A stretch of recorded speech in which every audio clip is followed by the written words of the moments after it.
اعوذ باللہ من الشیطان الرجیم بسم اللہ الرحمن الرحیم الحمد للہ رب العالمین والصلاة والسلام علی اشرف الانبیاء والمرسلین وعلی آلہ الطیبین الطاہرین المعصومین المنتجبین اما بعد فقد قال اللہ سبحانہ وتعالی فی محکم الکتاب المبین بسم اللہ الرحمن الرحیم وَلَنَبْلُوَنَّكُمْ بِشَيْءٍ مِّنَ الْخَوْفِ وَالْجُوعِ وَنَقْصٍ مِّنَ الْأَمْوَالِ وَالْأَنفُسِ وَالثَّمَرَاتِ وَبَشِّرِ الصَّابِرِينَ الَّذِينَ إِذَا أَصَابَتْهُم مُّصِيبَةٌ قالوا انا للہ وانا الیہ راجعون اولئک علیہم صلوات من ربہم ورحمہ واولئک هم المہتدون صدق اللہ العلی العظیم۔ پیام قرآن کے پروگرام میں اپنے تمام ناظرین اور سامعین کی خدمت میں ہدیہ سلام پیش کرتا ہوں، اور اسی کے ساتھ ساتھ لبیک یا مہدی کے جتنے بھی ہمارے عزیزوں نے بزرگوں نے پارٹیسپیٹ کیا ہے اور اس کار خیر میں انہوں نے شمولیت اختیار کی ہے، ان سب کا شکریہ بھی ادا کرتا ہوں۔ اللہ سبحانہ و تعالی ان سب کو صحت دے اور سلامتی عطا فرمائے اور انہیں آفات بلیات سے محفوظ فرمائے۔ کل ان کے مرحومین کے نام کی مجلس بھی ہوئی ہے، مجلس ترحیم۔ اللہ سبحانہ و تعالی ان کے جملہ مرحومین کی مغفرت فرمائے اور جمال سید الشہداء نصیب فرمائے۔ ہم کوشش کریں گے کہ اس جو فگر ہے اس کو کل تک کمپلیٹ کیا جائے۔ الحمدللہ آپ نے بہت ہمت اور بہت شوق اور رغبت سے، اور جس طرح زندہ قومیں ہوا کرتی ہیں اس طرح آپ نے اس دفعہ حصہ لیا ہے۔ اللہ سبحانہ و تعالیٰ آپ سب کو اجر دے اور صحت دے، سلامتی عنایت فرمائے۔ آج جو گفتگو ہے ہماری وہ گزشتہ سے پیوستہ ہے کہ جس میں اللہ سبحانہ و تعالیٰ نے ارشاد فرمایا، اور یہ آیات اگر آپ دیکھ رہے ہیں تو یہ سورہ مبارکہ بقرہ کی آیات ہیں، اور جس میں اس بات کی طرف توجہ دی گئی ہے کہ آیت نمبر 155 کہ جس میں ارشاد فرمایا کہ وَلَنَبْلُوَنَّكُمْ بِشَيْءٍ مِّنَ الْخَوْفِ وَالْجُوعِ وَنَقْصٍ مِّنَ الْأَمْوَالِ وَالْأَنفُسِ وَالثَّمَرَاتِ وَبَشِّرِ الصَّابِرِينَ الَّذِينَ إِذَا أَصَابَتْهُم مُّصِيبَةٌ قَالُوا إِنَّا لِلَّهِ وَإِنَّا إِلَيْهِ راجعون۔ یہ دوسری آیت تک ہم نہیں پہنچیں گے، لیکن پہلی آیت کے جس سے ایک آپ نے پہلے گفتگو سنی ہے، اور ہم نے یہ عرض کیا تھا کہ اللہ سبحانہ و تعالی نے آزمائش اور امتحان ایک قانون فطرت ہے، اور اللہ نے ایک تکوینی نظام کا اسے حصہ قرار دیا ہے، ہر فرد کی، ہر قوم کی، ہر ملت کی، اور ہر ایک کے اپنے ایمانی درجات کے اعتبار کے ساتھ اس کی امتحان بھی ہوتا ہے، اس کی آزمائش بھی ہوا کرتی ہے۔ امتحان اور آزمائش سے انسان کا نکھار پیدا ہوتا ہے، انسان میں جو جذبہ ہے وہ پیدا ہوتا ہے، اور انسان استعداد اس کی نکھر کے آتی ہے۔ چونکہ اگر امتحان نہ ہو، اگر امتحان دریاؤں سے نہ لیا جائے تو وہ ہیرے مہنگے بھی باہر نہیں آئیں گے۔ اگر انسان سے بھی امتحان نہ لیا جائے تو اس کے ایمان کے درجات بھی کبھی پتہ نہیں چلیں گے۔ لیکن یہ ہے کہ اللہ امتحان ضرور لیتا ہے، امتحان لیتا ہے تاکہ اچھے بھلے اور برے کی خبر ہو جائے۔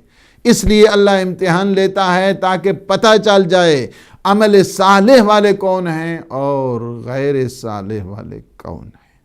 اللہ آزمائش کرتا ہے، آزمائش کے بعد ہی پتہ چلتا ہے کہ اس کی حیثیت کیا ہے، اصل میں اس کی اوقات کیا ہے۔ امتحان جب تک نہ ہو تو سارے شیر ہیں، لیکن جب امتحان آ جاتا ہے پھر پتہ چلتا ہے کہ وہ کس منزل کا ہے اور اس کی ہمت کیا ہے اور اس کا مرتبہ کیا ہے، اس کی حیثیت کیا ہے۔ امتحان کے بعد ہمیشہ جوانوں کی پہچان، جوان مردوں کی پہچان امتحان کے دوران ہی ہوا کرتی ہے۔ اسی لیے امتحان ہر فیلڈ میں ہے اور آزمائش کا انداز ہر جگہ پہ ہوا کرتا ہے۔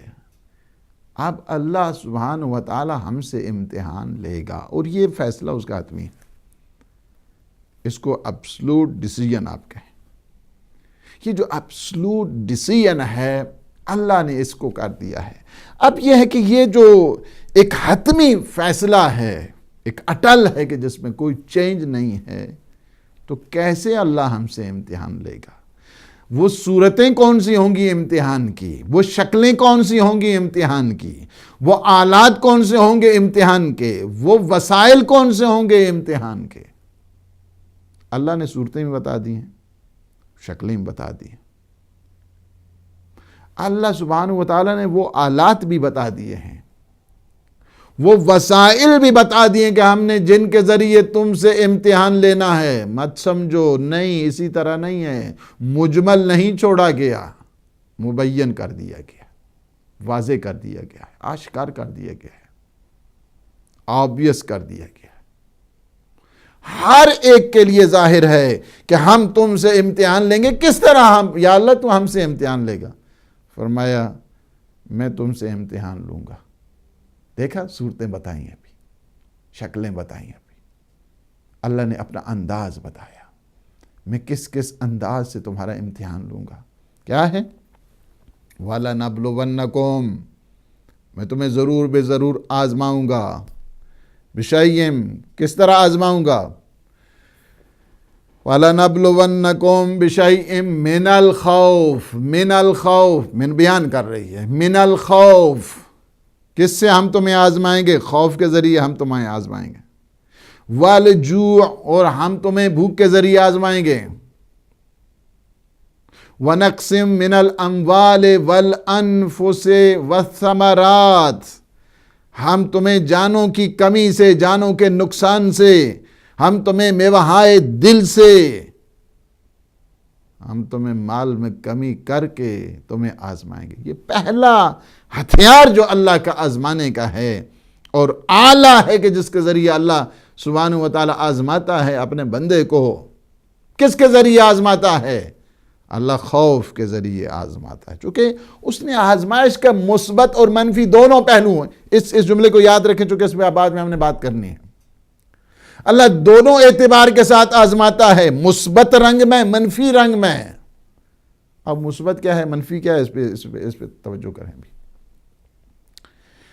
تو کیا ہے کہ اللہ آزماتا ہے، وَلَنَبْلُوَكُمْ بِالشَّرِّ وَالْخَيْرِ، ہم تجھے دونوں لحاظ سے آزمائیں گے، شر کی صورت میں، خیر کی صورت میں، دونوں لحاظ کے۔ تیار ہو جاؤ، تو صابرین تیار ہو جاؤ، ہم تمہیں آزمانے والے ہیں۔ پہلی چیز کیا ہے؟ فرمایا خوف کے ذریعے ہم تمہیں آزمائیں گے، فیئر اینڈ فرائٹننگ، ہم تمہیں خوف کے ذریعے آزمائیں گے، اس وجہ سے کہ جو درپیش مسائل کے جو اندیشے کو، جو آئندہ آنے والے حالات، جو مسائل پیدا ہونے والے اس کو اسے کہتے ہیں خوف۔ اور جب وہاں پہ درپیش جو اگر فائدہ متوقع ہو جائے تو اسی کو کہتے ہیں رجا۔ اور مومن خوف اور رجا کی صورتحال بین رہا کرتا ہے۔ خوف و رجا میں مومن کی کیا صورتحال ہوتی ہے؟ خوف و رجا میں رہتا ہے۔ یہ مومنین کی صفت ہے، فیئر اینڈ ہوپ، اس میں وہ رہا کرتا ہے۔ اس وجہ سے کہ جب اپنی حالت کو دیکھتا ہے تو اسے خوف ہوتا ہے، جب اللہ کی رحمتوں کو دیکھتا ہے تو اسے رجا پیدا ہوتی ہے۔ خوف اور رجا، خوف اور رجا۔ اسی وجہ سے مومنین کی صفات کو سورہ بنی اسرائیل کی آیت نمبر 57 میں بتایا گیا ہے۔ فرمایا کہ وَيَرْجُونَ رَحْمَتَهُ وَيَخَافُونَ عَذَابَهُ، اللہ کی رحمت سے امیدوار ہوتے ہیں اور اس کے عذاب سے خوف کھاتے ہیں، خائف رہا کرتے ہیں۔ یہ مومنین کی صفت ہے۔ مومنین کی صفت کیا ہے؟ کہ خوف اور رجا کے درمیان رہا کرتے ہیں۔ دوسری چیز، پہلی چیز کیا ہے؟ کہ اللہ آزماتا ہے، کس صورت میں، کیا انداز ہے اللہ کے آزمانے کا؟ خوف کے ذریعے ہم تمہیں آزمائیں گے۔ خوف کے مقابلے میں اگر کوئی ورڈ ہے، اگر کوئی لفظ ہے، یا خوف کے مقابلے میں کیا ہے؟ امن ہوا کرتا ہے۔ اور امن وہ نعمت ہے جس کو کہتے ہیں آپ پیس and security.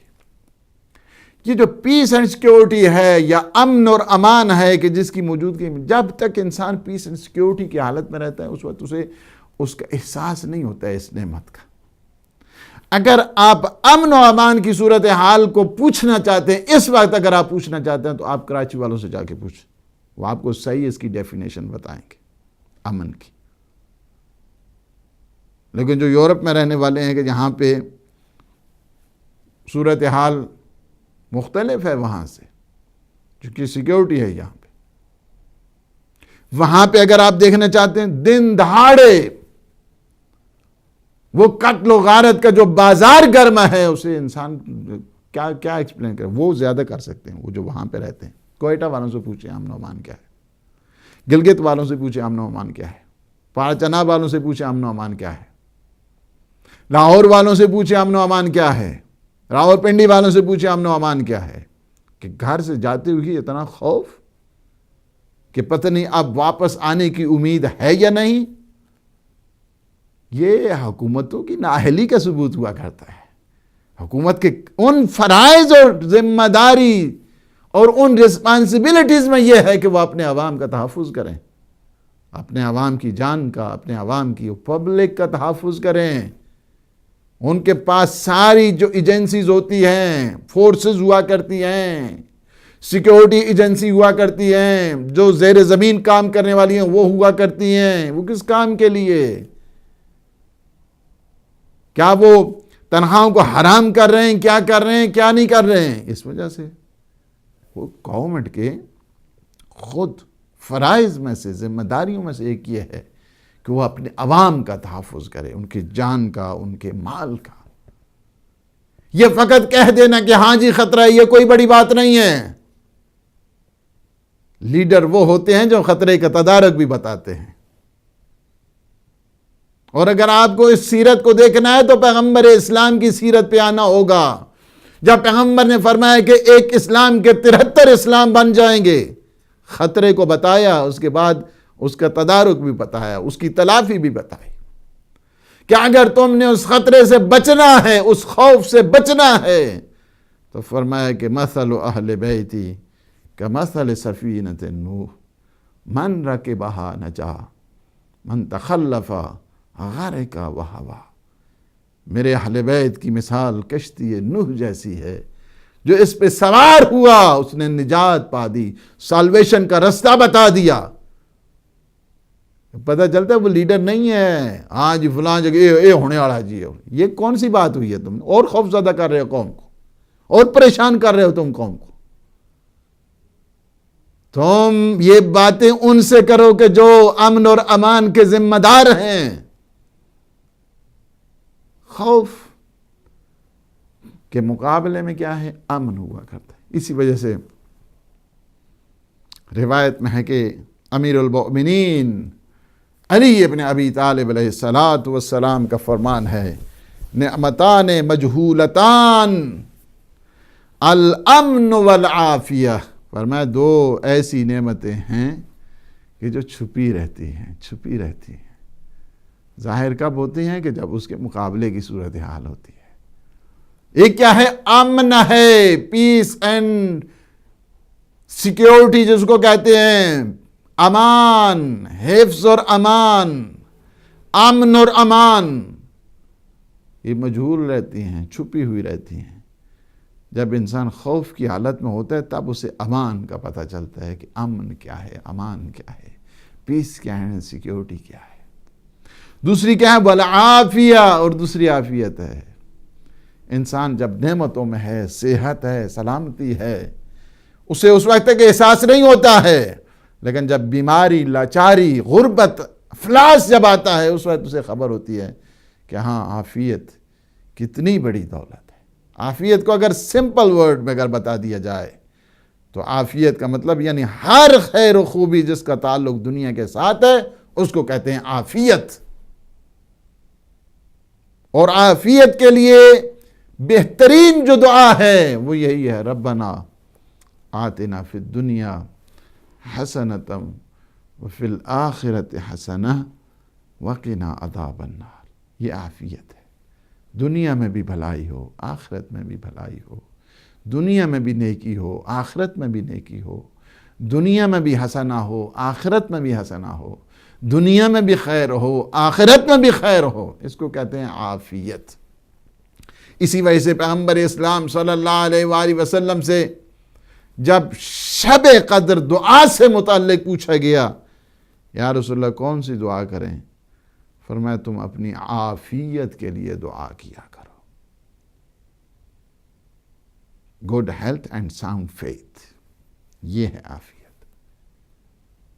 Good health and sound faith, دین و دنیا کی سعادت جس کے ساتھ وابستہ، ظاہری اور باطنی لحاظ سے انسان امن و امان میں، یہ عافیت۔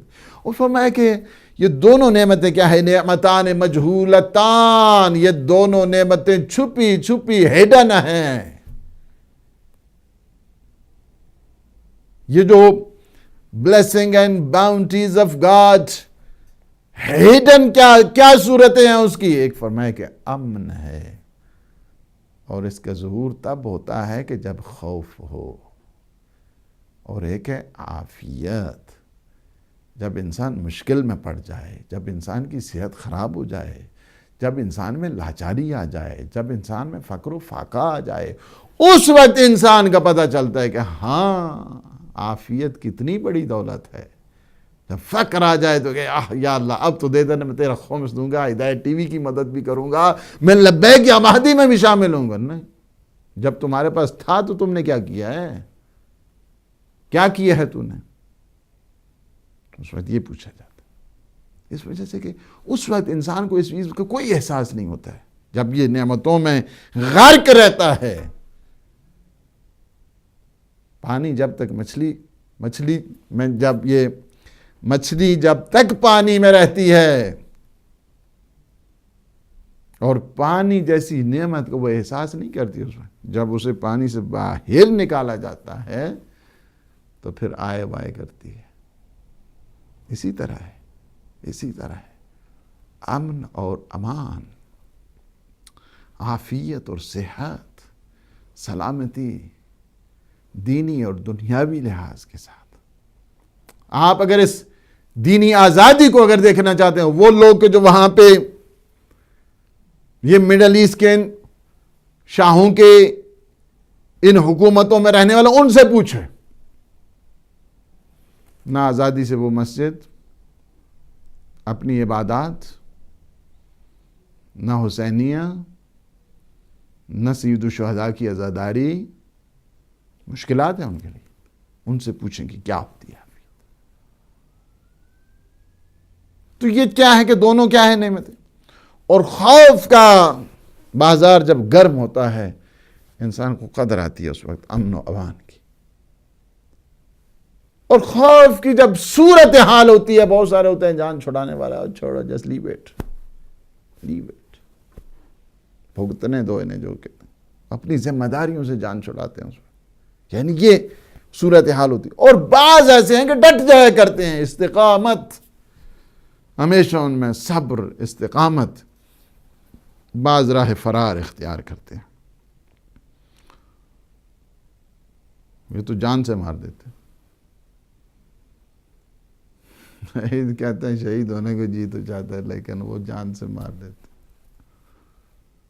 بعض راہ فرار اختیار کرتے ہیں، اور بعض ایسا فرار اختیار کرتے تھے کہ جس طرح دوڑتا ہے نا زیادہ سپیڈ کے ساتھ، تو پھر بریکیں لگاتے لگاتے تھوڑا ٹائم لگتا ہے، بعض کی ایسی دوڑ ہوا کرتی تھی۔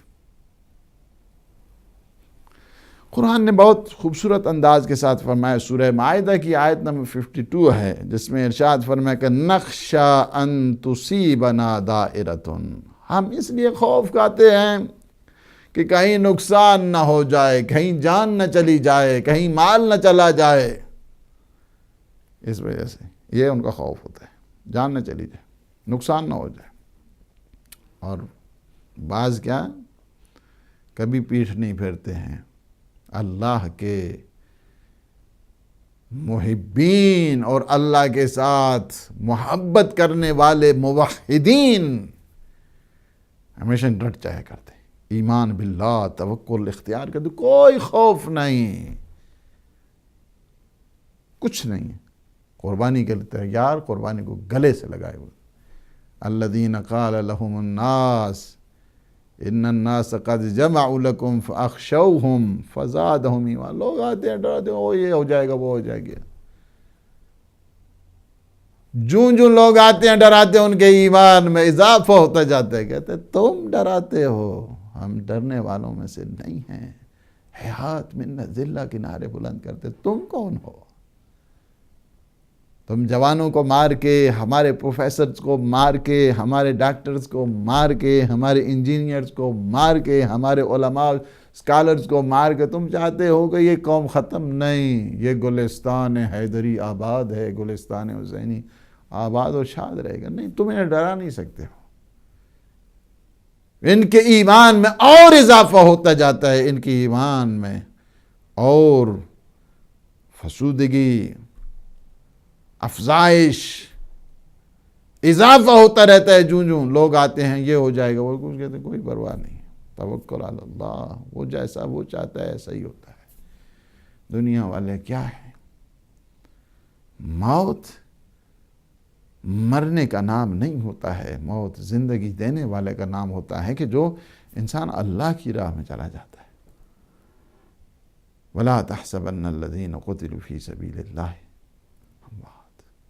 بل احیاء عند ربهم یرزقون، اللہ کے رستے میں جو کٹ مر جاتے ہیں انہیں مردہ مت کہو، وہ زندہ ہیں، اللہ کے ہاں سے رزق پاتے ہیں، تمہیں کیا خبر ہے وہ کس طرح ان کی زندگی ہے؟ اس طرح پہلی آیات میں ہم گفتگو کر چکے۔ اللہ سبحانہ و تعالیٰ کی، اس کے نتیجے میں انسان پہ اگر خوف آتا ہے، نہیں، خوف نہیں کھاتا۔ یہ پہلی چیز ہے۔ دوسری کیا ہے؟ دوسری چیز یہ ہے کہ اللہ وہ تصویریں اور وہ صورتیں کہ جن سے اللہ امتحان لیتا ہے، وہ فقر اور فاقہ ہے، بھوک اور افلاس ہے، جوع، بھوک کے ذریعے اللہ آزماتا ہے۔ اس وجہ سے کہ انسانی زندگی کی بحالی کا ایک راز کیا ہے؟ خود خوراک ہے، خورد و نوش ہے۔ انسان کھاتا پیتا ہے تو زندہ رہتا ہے۔ زندہ رہنے کے لیے کھانے پینے کی ضرورت ہوا کرتی ہے، لیکن ایک دفعہ یہ ہے کہ خوراک میسر نہ ہو تو اس کا نام ہے فاقہ۔ ضرورت ہے لیکن خوراک میسر نہیں ہے، اور ضرورت سے زیادہ بھوک اور افلاس، یہ بہت کربناک ہوا کرتی ہے، بہت اندوہناک ہوا کرتی ہے، انسان کے لیے بہت بڑی پریشانی کا ذریعہ بذات خود بھوک۔ اس وجہ سے کہ پیٹ کے لالچ میں آپ نے دیکھا کہ کئی لوگ اپنے ایمان کو بیچ چکے ہیں، پتہ نہیں کیا کیا کریں گے، کیا کریں گے، یہ تو اللہ بہتر جانتا ہے۔ اور منافقین کا میں آپ کو ایک اور چیز بتاؤں کہ سب سے بڑا ہتھیار کیا ہوا کرتا ہے؟ منافقین کا سب سے بڑا ہتھیار اقتصادی بائیکاٹ ہوتا ہے، چونکہ بھوک ایک اندوہناک ہے، ایک کربناک صورتحال پیدا کر دیتی ہے کہ جب بھوک انسان کو شدت گرسنگی بہت زیادہ اذیتناک ہوا کرتی ہے۔ آپ کتنے دن، ایک دن نہیں کھائیں، 2 دن نہیں کھائیں، 3 دن نہیں کھائیں، 4 دن نہیں کھائیں، بالآخر یہ جسم کا تقاضا یہ ہے، اس بدن کا تقاضا یہ ہے کہ اس کو خوراک مہیا کی جائے۔ جو بھوک میں شدت آتی رہتی ہے، یہ تو وہ جلال اور کمال کے مالک ہیں جن کے لیے اللہ سبحانہ و تعالیٰ نے قصیدہ پڑھ دیا سورہ حالات. وَيُطْعِمُونَ الطَّعَامَ عَلَى حُبِّهِ مِسْكِينًا وَيَتِيمًا وَأَسِيرًا إِنَّمَا نُطْعِمُكُمْ لِوَجْهِ اللَّهِ لَا نُرِيدُ مِنْكُمْ جَزَاءً وَلَا شُكُورًا. یہ وہ اہل بیت علیہ السلام. الفقر فخری پیغمبر اسلام کے لیے ہے. نعم الفقر قاد ان یکون کفرا. یہ فقر و فاقہ بعض اوقات انسان کو کفر کی منزل تک لے جاتا ہے. من لا معاش لہو لا معاد لہ. جس کی اقتصادی حالت ٹھیک نہیں ہے اس کی معاد بھی خطرے میں پڑ جاتی ہے. منافقین کا سب سے بڑا حربہ یہ ہوا کرتا ہے. کیا کرتے ہیں وہ؟ سب سے اقتصادی ناکہ بندی کی جائے, اقتصادی بائیکاٹ کر دیا جائے, انہیں پہ مختلف قسم کی سینکشن لگا دی جائیں. یہ آیت ان لوگوں کے لیے ہے کہ جو صبر کرنے والے ہیں. تمہیں گھبرانا نہیں چاہیے سینکشن سے, تمہیں گھبرانا نہیں چاہیے اقتصادی بائیکاٹ سے. ایسے کتنے ملک ہیں کہ جن پہ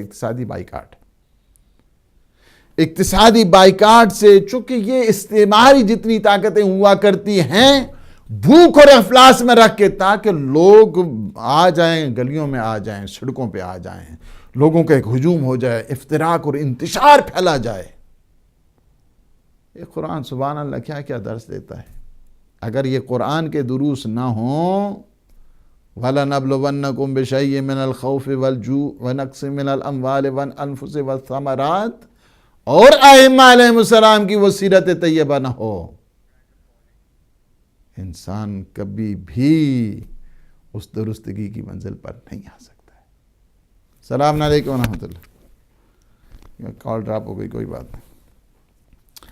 تو یہ ہے کہ یہ جو انتشار پھیلانے والی طاقتیں ہیں اور افتراق پھیلانے والی طاقتیں ہیں, ان کا بہترین اور سب سے بڑا حربہ یہ ہوا کرتا ہے عسکری حربوں کے ساتھ ساتھ اقتصادی اور معاشی گھیراؤ کیا جائے. یہ چاہتی ہیں اقتصادی لحاظ کے ساتھ اکنومیکل سینکشنز اور سوشل سینکشنز اور سوشل بائیکاٹ, اور کہ کسی قسم کا جو رسد ہے, خورد ہے, نوش ہے, وہ نہیں ہونی چاہیے. اور وہ جو ٹائز ہیں, رابطے ہیں, سارے کے سارے, یہ منافقین کی چالیں ہوا کرتی ہیں. منافقین ان چالوں سے گھرا کرتے ہیں. بڑھا دو سینکشن, بڑھا دو اقتصادی بائیکاٹ اور یہ کرتا. لیکن جن کے پاس سیرت مصطفیٰ موجود ہے وہ گھبراتے نہیں ہیں سینکشن سے. ظاہر ہے کئی ممالک گھبرا جاتے ہیں اور بالآخر پھر آ جاتے ہیں اسی پر بیک ٹو اسکوائر ون. لیکن کئی ہیں جن کے پاس وہ سیرت مصطفیٰ, سیرت ائمہ اطہار علیہ السلام موجود ہے, انہیں وہ گھبراتے نہیں ہیں. اس وجہ سے کو 3 سال اگر منافقین شیب ابی طالب میں, پیغمبر اسلام 3 سال تک اقتصادی گھیراؤ میں رہے, اقتصادی ناکہ بندی میں رہے. السلام علیکم ورحمۃ اللہ. ہیلو السلام علیکم. علیکم السلام ورحمۃ اللہ. میں اسپین سے بات کر رہا ہوں. اچھا, آپ اسپین سے بول رہے ہیں. جی جی میں جاننا چاہتی ہوں کہ قضا نماز کے بارے میں جاننا چاہتا ہوں. کیا کرنا ہے آپ نے؟ میرے پاس ایک دعا ہے جس کے پڑھنے سے ساری قضا نماز قبول ہو جاتی ہے. آپ اس کے بارے میں کیا کہتی ہے؟ میں تو کہتا ہوں کہ کون سی دعا ہے؟ یہ چھوٹی سی میں بتاتی ہوں, آپ سنیے. ٹھیک ہے, سنائیے مجھے.